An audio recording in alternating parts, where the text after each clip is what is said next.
G'day mate, what's going on this week? Welcome to episode 41 of the Exponential Performance Podcast. In this week's episode, Exponential Performance coach Nick Taylor is sitting down with nutrition guru Cliff Harvey. Now, if you remember back to episode 28 of the podcast, I reviewed a book about the carbohydrate appropriate diet. Well, Cliff Harvey is the author of that and other books.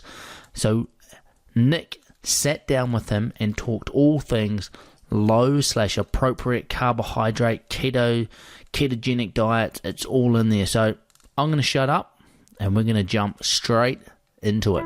Here it is. Welcome to the Exponential Performance Podcast. Join sports scientist and performance coach Maddie Graham to find out how to train smarter and maximize your performance no matter who you are.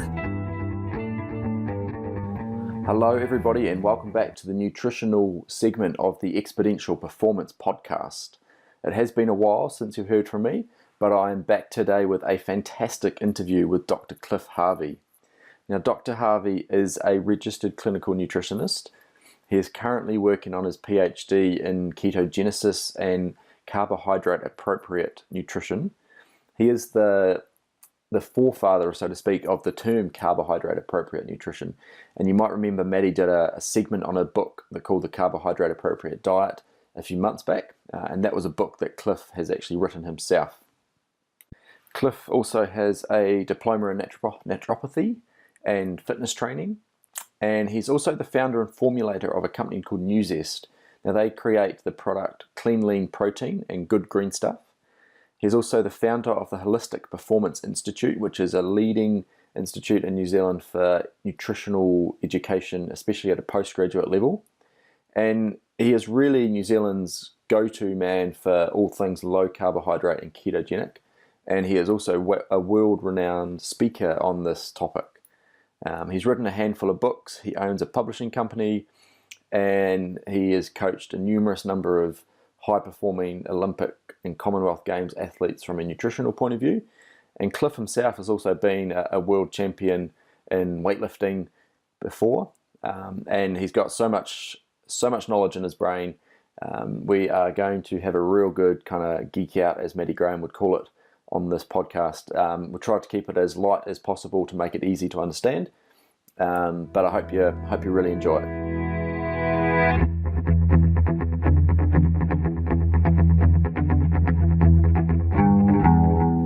Cool, I think we're all good to go.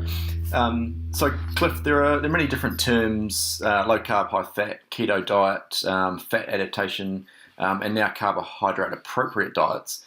Can you give us a brief description on the differences? Yeah, sure. I'll just basically run through sort of a definition for all of those, because then I think with the definitions, people will be able to understand the difference as well between them, and sort of, the overlaps and what. So when we talk about LCHF, we're talking about low carb, high fat, and I think we need to also mention there LCH high protein, because I think that's probably the missing link at the moment for many people. A lot of people are following LCHF or low fat, and because of that, I think some people have become the protein for various reasons. But we need to really view all of those things as generally being under low carb, not different outcomes. Some people might benefit more from the LCHF approach.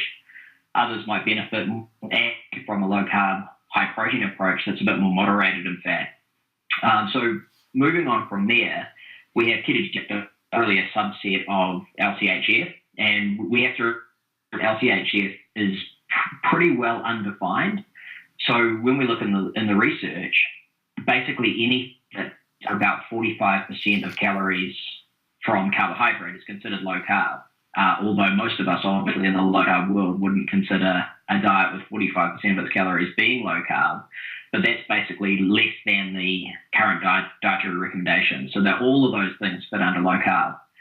As you start to get more and more carb restriction, there's a greater tendency for people to produce more ketones. Eventually, they will be in that state of ketosis, which is where the body's producing ketones, which are an alternative fuel that most tissue, including the brain, can use. And so it's a little bit, self-explanatory, but a ketogenic diet is any diet that elicits that state of ketosis. In real terms, what that means is it needs to be very carb restricted, and it needs to have high enough fat that the body is encouraged basically to convert those fats into these ketones that the body can use. And so now when I talk about carb appropriate, and this is a concept I've been throwing around for 20 years now, what I'm really trying to describe is the spectrum of diet that people could be on. And so we need to understand that despite the fact that people have probably been told to eat too much carbohydrate over a long period of time, that there are still people that thrive on a high carb diet. And although probably most people benefit from a lower carb diet as compared to those old style dietary guidelines, where they should actually be is very individual, and it depends on a lot of things from, perhaps genetics through to, ethnicity and how those two things tie in together, ethnogenetics, through to how the person is eaten over a long period of time, because that can change how they're storing fuel and using fuel, and most particularly what their activity levels are. So there's a lot of nuances there that can really change whether someone should be on, let's say, a keto, low carb, or moderate carb diet. How's that for an elevator pitch, mate? That's a very detailed answer, and I knew it would jump straight into some very scientific terms. So we better just cover, I mean, you mentioned ketones as a fuel option that most tissue can use. So loosely, can you describe how a ketone differs to glucose? Yeah, so the brain and central nervous system in particular typically only use glucose for fuel. And or predominantly use glucose for fuel, I should say. And so that's what we learn, at the undergrad level, is that the brain and central nervous system pretty much just run on glucose. They run on sugar. But if higher levels of carbohydrate are not available, although the body will produce quite a lot of glucose internally anyway, if it doesn't have that top-up diet, it's not going to have enough to fuel the brain and central nervous system, because they're pretty hungry organs. And so it needs to start producing something else to fuel the brain and central nervous system, and it does that by converting fatty acids from fat and some amino acids into these compounds called ketones, which basically the brain can use very effectively. So in terms of the brain and central nervous system, there's really not a lot of difference between glucose and ketones in terms of how much they're able to be used. Ketones provide a little bit more fuel than glucose, so some people would say they're a lot more efficient. And for certain outcomes, it can be preferable to have some different fuels as well, because a lot of people are overloaded in glucose and they end up being quite inefficient with their glucose use. And so for the brain and other tissue, if we're overloading with sugar and we can't really use it all that well, and we've got high levels of blood sugar floating around, that can actually be quite damaging. It can create this additional oxidative damage, and it can also create glycative damage, which is when, in simple terms, sugar sticks to proteins and stops them doing their job properly. So there's a number of benefits to having high levels of ketones floating around in the blood as well. Perfect. And that kind of covers one of the questions I was going to put to you around the benefits of shifting to this lower carb approach to eating. In terms of, I guess, that fat adaptation, and there's a few people in the endurance world that will bounce around the term fat adapted, or I think it's hashtag fat adapted is the one they Yeah. And that's simply just a process of shifting that eating style to a lower carb approach and forcing your body to better metabolize the fat. Is that correct? Yeah, that's exactly correct. And so really that's the process by which someone would become more fat adapted. However, I think what's really important to understand is that a lot of people out there nowadays who are particularly people who I call the ketophiles, the people who are basically, it's got to be, all keto all day, or, it's all keto or nothing kind of thing. They sort of assume that being keto adapted or producing ketones and using ketones is the same as being fat adapted. And it's really not, because there's no good reason why someone can't be fat adapted. In other words, burning fat really well as a fuel source, using fat really well as a fuel source, and still eating appreciable amounts of carbohydrate. But the reality is that many people who overeat carbohydrate, they become very dependent on that. and so that reduces their relative fat adaptation. So in a real world sense, what a lot of people need to do is to reduce their carbohydrate intake a bit, become more fat adapted, and then they can use fat more effectively as a fuel during their endurance activity. But it certainly doesn't mean that everybody needs to be, on keto or basically eating zero carbohydrate. I think that's a really good explanation, I guess, as to the difference between, like you said, total ketogenic is the way to go versus that fat adaptation for sport performance, especially. And it kind of leads on. I mean, I remember sitting in undergrad lectures at phys ed school, and it was, if you were doing 10 to 12 hours of endurance training a week, you had to be on 10 grams of carbohydrate per body weight per day to be, optimal, which would be, someone like myself, close to 900 grams of carbs a day, which is just ridiculous. But there seems to be a very definitive split now in the research, and some of the top sort of sport nutritionists that are still pushing that kind of high carb is the way to go, and then the others that have come on board and are looking at some of the research and saying that, well, actually, no, the lower carb is a better option. If someone was sort of sticking to that traditional approach and thinking maybe I'd like to go down this lower carb approach, where do you think someone could start in terms of addressing what might be best for them? It's a really good question, because one of the things that I've been attempting to do through our research, the research I do with the team up at AUT, is to try and find some good clinical markers that we can use to actually determine what someone's optimal level of carb intake should be, because that is going to be somewhat variable. And while we have a few interesting things that we're analysing at the moment and, may put out in some papers coming up, there's nothing that's really clear at this stage that can sort of say, well, if you have these particular markers or you're this particular type of person, you should eat this amount of carbohydrate. So there's nothing really clear at this point with respect to that. So we have to go back to basics and start to do some self-experimentation. And so this is why in both, my book, The Carbohydrate Appropriate Diet, and the later ebook, The Keto Appropriate Diet, I posited that people should titrate their dose of carbohydrate. And an easy way to do that is to start to sequentially reduce the highest carbohydrate foods. So one way you can start is to basically just start to pull out some of those carbohydrate foods, eat ad libitum around that, in other words, as much as you desire around that, until you feel that you are getting those results you desire, whether that's, loss in body fat or greater fat adaptation for performance. So that's one way to do it, is to basically start to slowly bring those carbohydrate levels down until you find your balance. The other way, of course, my colleague Simon Thornley said, why can't you start at the other end? And I said, well, of course you can. You can start at the other end and avoid basically all obligate carb foods, and then start to slowly add some back. So what that means is you'd start by being basically on a ketogenic diet, avoiding, sugar, fruit, grains, tubers, legumes, and then maybe start to add a little bit back, particularly in the time after training, or maybe in your evening meal, or whatever it happens to be, to bring back a little bit of carbohydrate intake so that you can find where your optimal level is, where you're fat adapted, but you're also not bonking when you've got periods of high intensity work within your endurance sessions.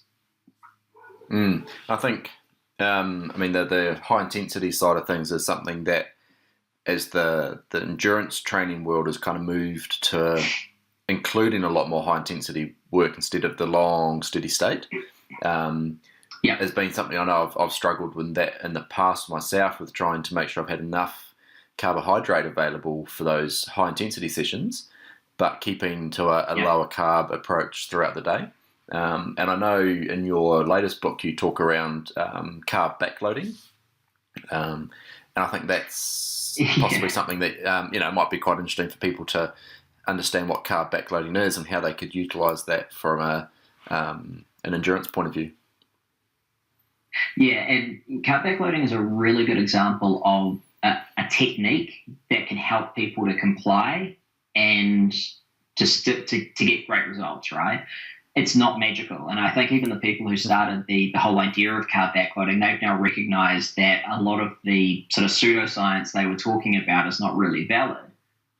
What it really allows is for people to limit their intake of carbohydrate because it's a very short feeding window, and they're unlikely to overeat either in total or overeat carbohydrate, which would be detrimental to their goals. So the idea with carb backloading is that you basically don't eat carbohydrate obligate or any appreciable carbohydrate through the day, and then you have a big protein fat dinner with lots of vegetables, and then afterwards, if you're still hungry, that's when you basically have the freedom to eat the carbohydrate foods that you desire.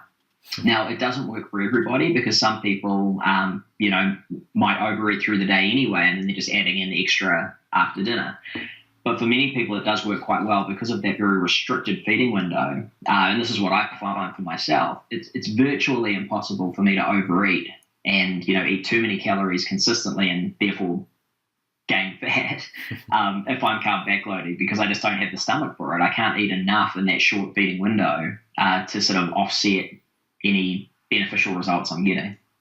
And I know for someone like myself, if that makes sense. Yeah, no, it does. I mean, I spend a lot of time out of the house, so can be breakfast and lunch are away from home, and I struggle to find good sort of quality sources. So when I sort of adopt more of a carb backloading approach, when I'm at home, my sources of carbohydrate are a lot greater from a micronutrient point of view than they are if I'm finding them in a cafe. So it tends to work a lot better in that respect as well. Yeah, I mean, that's a good point too, because obviously you've got the control at home, and it ties in really well with the idea of fasting too, because a lot of people are talking about fasting now. Obviously, it's sort of the trending thing, hot on the heels of keto. And again, it's been around for a long time. Thousands and thousands of years, people have fasted for various reasons, be they physical or metaphysical, spiritual, religious, whatever. And more recently, it's been looked at as a viable way to lose body fat, improve insulin sensitivity, reduce various of these cardiometabolic risk factors. So there's all these benefits. And people talk a lot about the potential mechanisms that are causing that. And while some of those are pretty interesting, things like autophagy, where your body's breaking down dysfunctional tissue and things like that, that's really cool stuff. But we'd still have to probably go back to basics and say the major effect of fasting is that it restricts feeding windows and people auto-regulate more effectively. And as you know, I talk about auto-regulation all the time because I think it's such an important concept in nutrition that's often missed. And auto-regulation is basically finding the strategies that allow you to eat to comfort and satisfaction, but still within that not overeat. So for some people, that might be a high-protein diet. For others, it might be a keto diet. For others, it might be, I've got friends who follow the starch diet. And that works really well for them because, sit down and eat a bowl of boiled potatoes. It's pretty boring. You don't want to eat too much of it. And so that's a way for people to regulate their calorie intake. Similar to fasting, where you've got short feeding windows, that limits the amount that people can eat. And that's important nowadays because we live in an environment of food abundance rather than food scarcity, which is what we've evolved to be in. Yeah, a bowl of boiled potatoes doesn't sound very nice at all. No, but I tell you what, the starch diet for some people is very effective for that reason. If you're not eating high protein and you're not adding a lot of additional oils to meals, and you're pretty much just eating, whole grains, but in very unrefined contexts, and if you're eating potatoes and things like that, it's actually quite difficult to overeat as well because, you can just think about it now. That's not a particularly appetizing meal. It's not Moorish, No, exactly. No. Okay. Interesting. Now, I mean, we've kind of bounced around from, ketogenic to carb appropriate, but from an endurance athlete point of view, if there's people out there listening that are, again, thinking, this could be something I'd like to try, what would be, maybe three or four key things that they could do today or tomorrow to kind of get themselves on that pathway? Well, I think that the big thing is if someone needs to become more fat adapted and become more, really what we're talking about with fat adaptation is metabolic efficiency, right? Having the proper levels of efficiency where you're burning fat well So that can provide your baseline fueling. Then the carbohydrates basically sit in on top to help fuel high-intensity activity. And so the only way that we can improve our metabolic efficiency, our fat adaptation, if we're not already very efficient, is to basically change our macros. So the most important thing is to reduce carbohydrate. Now, there's, as I mentioned before, from my point of view, there's really three ways to do that. You can either see someone who can map it out for you. So in other words, you see a nutritionist or dietitian, someone who, hopefully is qualified, credible, and understands LCHF. But you can see someone who can plan it out for you, or you can go one of two directions. You can either go into the deep end and just try and become far more fat adapted and keto adapted straight away, which is basically to avoid carbohydrates predominantly and be on a ketogenic diet, or slowly start to reduce that carbohydrate intake until you feel like you've found that balance. So really, dietarily, those are the three strategies I think that work most effectively for most people. One other thing I think can really help, and obviously this is the area of my master's research, and I'm unashamedly quite a big fan, is I think MCTs are a pretty interesting supplement for people to take. They definitely increase the fat we're burning. They're ketogenic by nature anyway, and in other words, they're converted to ketones. They encourage the creation of ketones from other fats as well. And interestingly, there is some research at least to show that when we take MCTs, without realizing it, we choose to eat less later on. And so that helps with that whole auto-regulation aspect.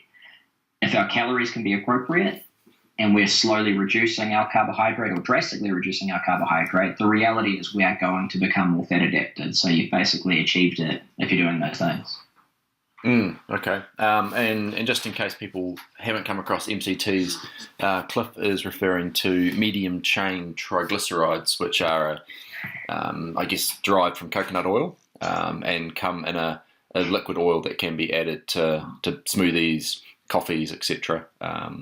So there's a few brands out there on the market, exactly, which we might cover a little bit later on. But that probably, MCTs leads on to exogenous ketones, and I know you've just published a paper recently around exogenous ketones, and there's a various amount of different supplements out there now that claim to put people into ketosis, within 30, 40 minutes. And is it as simple as taking a supplement like that and entering ketosis, or is there a wee bit more to it? Yeah, and again, it's such an interesting debate at the moment, because you'll have the people saying that you can basically take this supplement and you'll be in ketosis 30 minutes later. Others saying that no, it's nothing like ketosis because you're just taking ketones. So, it's like taking creatine. You supply creatine to the body. It doesn't mean that the body's producing more creatine. You're just taking creatine. It's exactly the same with ketones. You're not creating ketones within the body or encouraging fat adaptation or keto adaptation. You're just providing the ketones. So I think we need to step back a little bit from that, and something that I've talked about a lot, and I actually talk about this in the Keto Appropriate Diet book as well, is we need to actually look at ketosis versus ketones. So what really happens there? So ketosis is a metabolic state. We're producing ketones, and we get the benefits of being, more fat adapted, because that's going to be part of the keto adaptation process as well. Although they are distinct, they are also linked. But part of the benefit, of course, is just having those increased ketones. So when we take ketones, we're not in ketosis. We don't necessarily have increased fat adaptation. We haven't had those mitochondrial changes that occur in ketosis proper, but we do have increased ketones. That in itself can be beneficial, because if we're a keto-adapted or fat-adapted athlete and we just want to provide more fuel, we have a couple of options. We can either take an oil of some sort, or we can take a carbohydrate, drink or gel, or we can take a ketone product. And so if we didn't want to necessarily, overload with glucose or reduce our fat burning by taking carbohydrate, then ketones can provide a really viable fuel as part of our mixed fueling strategy. Similarly, if we have a health condition that might benefit from increased ketones, and here I'm particularly talking about neurodegeneration, Alzheimer's, cognitive decline, seizure control, epilepsy, migraines, we can get really great results by being on a ketogenic diet. But for those conditions in particular, it actually needs to be quite an aggressive ketogenic diet to get the increase in ketones that we require. So a far easier option for people that still is improving health generally, possibly even more so than an extremely aggressive ketogenic diet, but also allows them to have the ketones, is to be on a generally lower carb diet and using ketones as a supplement to provide those fuels to the brain, and possibly also using some other things like MCTs. So it's really a question of what's our outcome? Is it to be in ketosis and really drastically increase fat adaptation, or is it to be maybe on a good natural and processed diet that also increases fat adaptation, but maybe not to the same level, and achieve those levels of higher ketones in the blood, because that can have a lot of benefits as well. I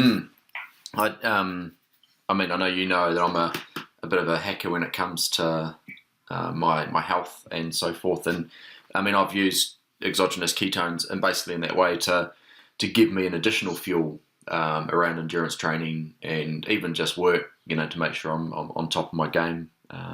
Do you recommend them for any athletes that you're coaching at the moment to use?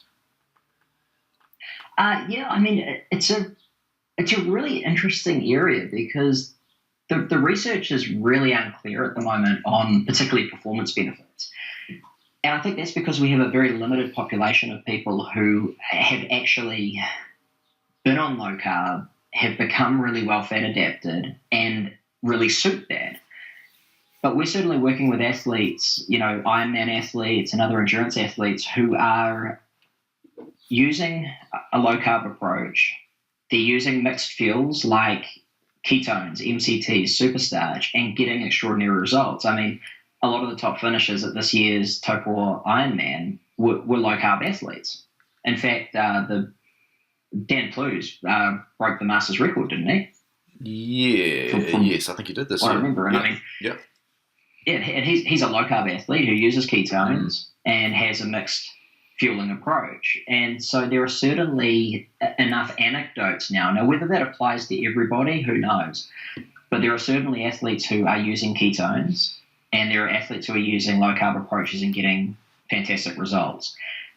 What we've also begun to see is really interesting stuff, because athletes who aren't on a low carb approach necessarily, and here I'm talking about tennis players, American football players, rugby players, are using ketones for other purposes. So they might take ketones in the case of contact sport players before a game, because those extra ketones can help as a prophylactic against concussive injury. So if they take a bump to the head while they're playing, there's less likely to be the same amount of damage inflicted because they've got those ketones which have to protect the neurons. Other athletes like tennis players and even chess players who wouldn't consider athletes, but people who are wanting improved cognition are often taking ketones for that purpose as well. Now, this is particularly true if we have had any sort of head trauma. We can often benefit a lot from ketones as a brain fuel. I know you and I have talked about this before. I quite often take ketones during the day, and it's purely because I work probably too much. My partner tells me I work too much. And, I'm researching, I'm finishing my PhD. I've got research outside of that, running several businesses, going around the world to speak and doing all these sorts of things. My brain gets pretty exhausted.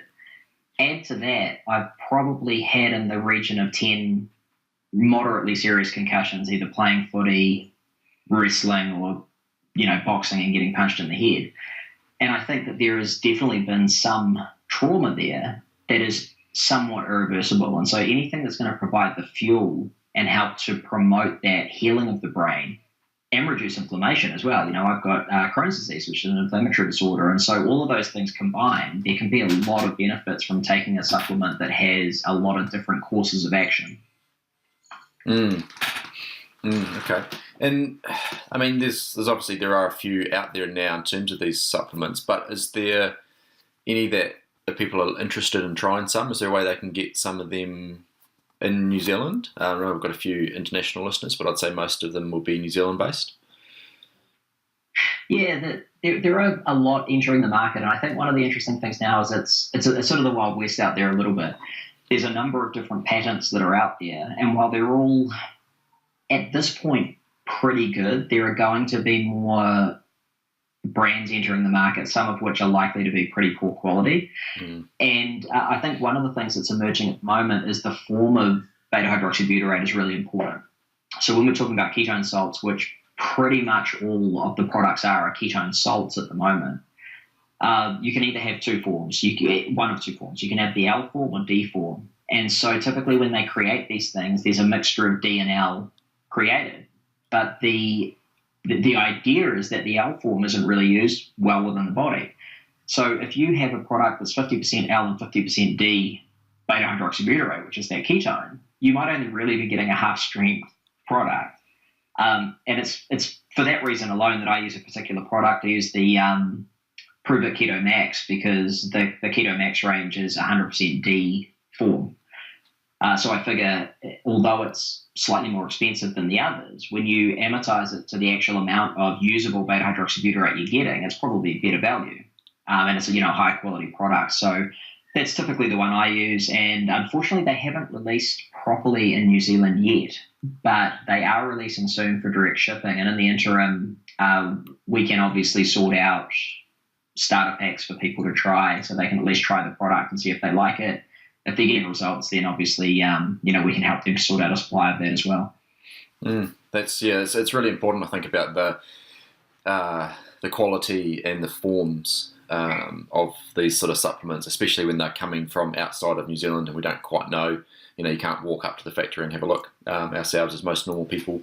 So it's really good to get some idea. And I know there's quite a few other sort of leading nutritionists around New Zealand that are using that Prove It brand with some of the work they're doing, which is also, I guess, a good mark in terms of the quality of what they do. Yeah, I think that, I like to always make the point that, of course, I disclose my conflict of interest. I own a company that sells supplements, both, through the Newzest company, but also through Nutrition Store, which is, one of my companies, which is a distributor of various products. But I don't need to sell any of those products. The reason we get them in is because we really like particular things, and we look for the best one that we can find, and then we put it out there. Because I'm not really committed to any particular brand as a devotee. I basically am committed to finding the best products for people. So while something is the best product, of course, that's what we're going to put out there and sell. And a lot of that comes down to personal experience as well. I know that you've tried a lot of different approaches with the supplements you've taken, and I'm the same. I self-experiment, and I bought in some other products of various types, but particularly with the keto products, I've bought in a bunch of other products from offshore to try to see if they would, do well in the store, or see if I got good results from them. And to be honest, most of them I can't stomach. And I think that comes down to the blend of salts that are used. If that's not a very eloquent blend, you can end up just getting an upset stomach. So that's something to be considered, is how gentle is it on the stomach, how can you actually take it, and then what's the effect in the body, because is it the usable form? Yeah.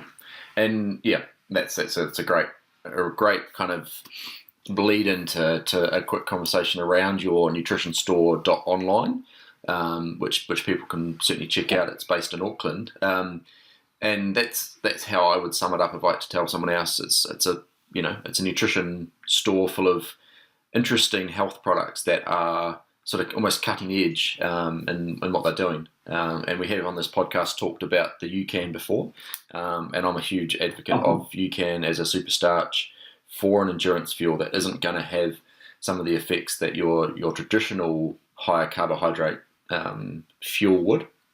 But you can also go over there and pick up the MCT oils that we talked about, and some interesting bars and supplements as well. But also some of Cliff's books are on there, aren't they, Cliff?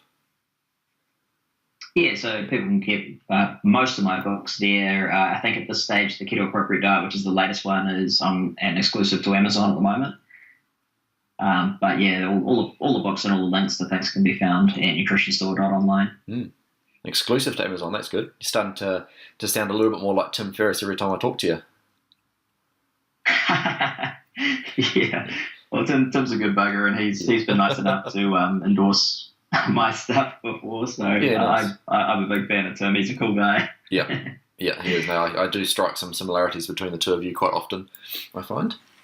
And so I'd like to say I'm a little bit more scientific. Tim's probably a little bit has a bigger bank balance at this point. Yes. But I mean, that's probably all the major questions I had for you, Cliff. Is there anything else you'd like to add in as a wee kind of, I guess, take-home messages for some of the listeners around this sort of stuff? Yeah, I think, one of the things that I'm really trying to push at the moment is just know who you're getting your advice from. I see so much misinformation nowadays because we're in the social sphere all the time. And, it's almost as if people are there's so much noise in the peanut gallery. And I think to really look at the people who know their stuff, who are credible, qualified, and are giving a really good pragmatic message. Because as soon as someone is telling you that it has to be one way and there's no other option, they're typically trying to sell you something, or they just don't understand, because there are a variety of approaches that can work. The human body is such a resilient, amazing thing, and we are the perfect omnivore. And so if I have a client, for example, who's thriving on a vegan diet and they 80% of the calories from carbohydrate, they're ripped to shreds and their bloods look amazing, I'm going to say, dude, keep doing it, because what you're doing is working. Alternately, if it's not, then we'll make a change. And so I think finding the approaches that work for you, listening to the body and being more mindful, both in terms of what's happening, but also the media that you're absorbing and who you're listening to, I think is a critical thing for long-term health and happiness. And I think that the comment about the media is probably the crux of it, really, isn't it? There's so much of social media and also mainstream media, will jump onto things, and one day they're the best thing, and then next week they're telling you how bad it is. So it is important to find people that have done their time in terms of researching and working with people that have been involved with various different types of conditions and different sports and so forth. And you're more than welcome to reach out to me if you want to find someone in your local region, and I can touch base with Cliff and we can find someone that's suitable in your region around New Zealand especially. Sounds good to me. Yeah. But thank you very much, Cliff, for giving up your time to chat to me. It's always an interesting chat, and I always learn something when I hear you speak. And maybe down the track we can get you back on and do a follow-up. I'd love to, Nick. It's been a lot of fun. It's been cool. Cool. Thanks, mate. Well, there we have it, team. I hope you enjoyed listening to that as much as I enjoyed talking with Cliff. A couple of the things he touched on: the nutrition store. The website for that is nutritionstore.online, and there you'll find the products he was talking about, the MCT oils, and even some of the products he has formulated, the clean, lean protein and good green stuff. You'll also be able to find a contact for him around getting some information around some of that ketone products. So you can either get in touch with him or you can get in touch with me, and we can get you the right sort of information and look at trying to get you a 5 or 10 day sort of sample pack to try. Now, I'm more than happy to take questions from stuff that he has talked about, and I can kind of put them to Cliff and we can get some answers for you. So just send them through via email. I'll get Maddie to put some information in the show notes on how to get in touch, and we will be talking to you very shortly. See ya. There you go, mate. I hope you enjoyed that interview and found it helpful. Like Nick said, if you've got any other questions relating to this interview, send them on through. We will do our best to answer them, potentially even get Cliff back on here for another interview. However, until next week, get out there and train hard, but most importantly, train smart.